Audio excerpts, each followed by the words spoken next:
left Kentucky and hit the road out west. I was graced with endless emerald leaves as I drove through Kentucky, Indiana, Illinois, and Iowa before making my first official stop in South Dakota.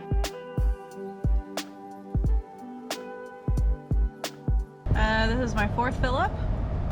Gas is $4.99.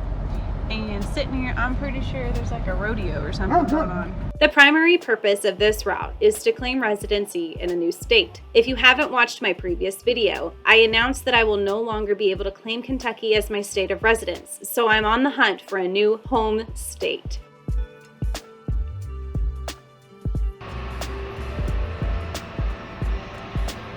Alright, I survived night one, and I'm pretty sure I've stayed at this rest stop before. But my biggest takeaways from night one, I want a second 4-inch foam memory mattress that I can stack on top of mine and I can let the dogs have, so they're not just sleeping on the platform. And two, I need to figure out how to gracefully get outside of the car because the platform is so high, I just like... So the way I'm doing it is each dog gets a turn to go potty, drink water, and eat some breakfast.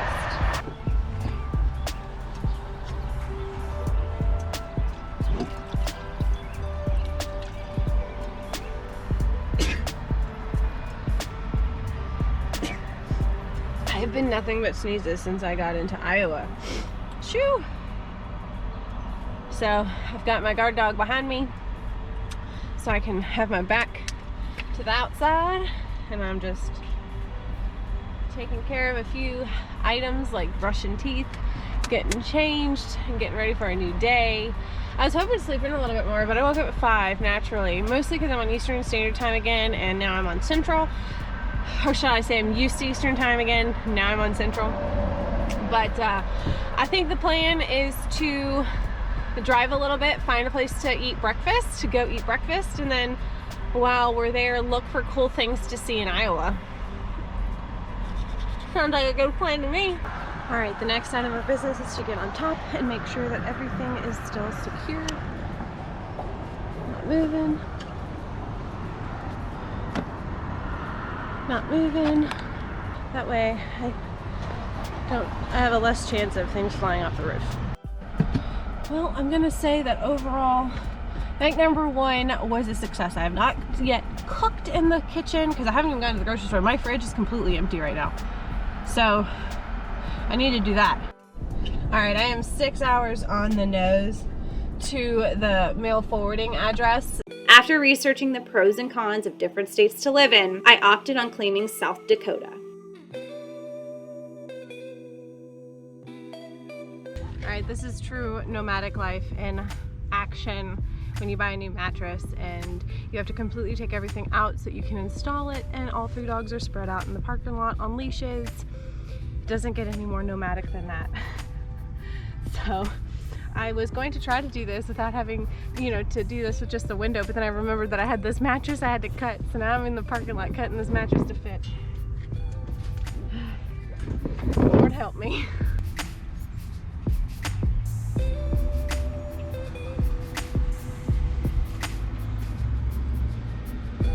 I need some work on making it look good, but because it's cut funny, I used one of those suspenders, which has since fallen apart, so when I get to camp tonight, I will fix that. But for now, at least we have more space, and I may end up having to cut more off, so we'll just, for now, it's good. And the best thing about it is that I can stack it on top of this one. All right, we're all loaded up, back on the road.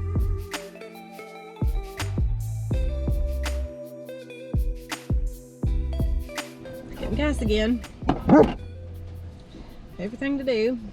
It's a little chilly though, so I'm gonna put my sweater back on and then go get a drink, because we're about an hour away from a potential campsite. So we're gonna go check that out. But I think it's about another hour to the mail forwarding address that I need. I think we'll have to see how far away it is from the mail forwarding address, but I don't want to be that far away for the drive tomorrow, so we'll see. There are 2 primary reasons for choosing South Dakota as my choice of residency. 1, no state income tax. That's huge. And 2, I can claim residency based on one night at a campground. There is a little more to it than that second point, but bottom line, it's really easy and it is legit. Not much here. No, no camping or overnight parking signs that I can see. It is a public area. Lots of reviews say that you can overnight here, but I don't know if we will. It's extremely buggy here. So buggy. I'm getting swarmed. I decided to leave that spot because I didn't have cell phone service, and I need cell phone service, so we're gonna keep driving. Okay, I made it to Sioux Falls, South Dakota. I found the location that I have to go to tomorrow to talk to the people at the mail forwarding location. So now I'm driving back a ways to go to this travel center that's humongous right at the state line, and I'm going to sleep there tonight. The challenges continue while on the road. There's absolutely nowhere free to camp. I can stealth camp, but have you met my dogs? And it's night 2 that they're reacclimating to the new setup. So I decided to call the KOA. KOA does not allow you to sleep in your car.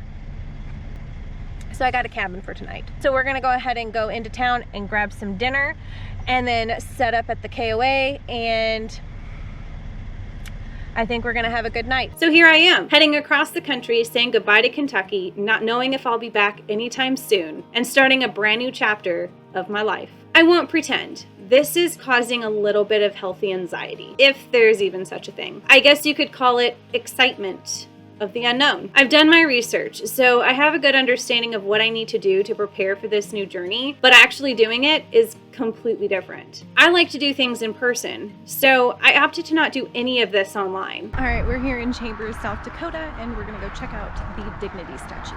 So I'm going to a place where I can set up a physical address for my mail forwarding, and I'm starting the process. I've already made my first mistake though. I forgot to grab my 4Runner title out of my parents' safe, so thankfully they're overnighting it to me. The process to claim residency in South Dakota can be done in 4 parts. First, establish a mail forwarding address. From what I've gathered, there are a few different options. I recommend researching the companies, their plans, and find one that fits your needs. Stay at a campground or a hotel one night using the new address provided by the mail forwarding company. Take that documentation along with a second form of ID, such as a passport, your social security card, and go get a new driver's license. And finally, register your vehicle, but don't forget the title, like I did. It's really that simple. I want to say that I'm not an expert in this process. I'm simply sharing my experiences. I recommend that you conduct your own research and contact different mail forwarding companies, local authorities, and state representatives with any questions and verification. All of this information is subject to change, so good luck. What's it like working with the dogs? My space just got invaded.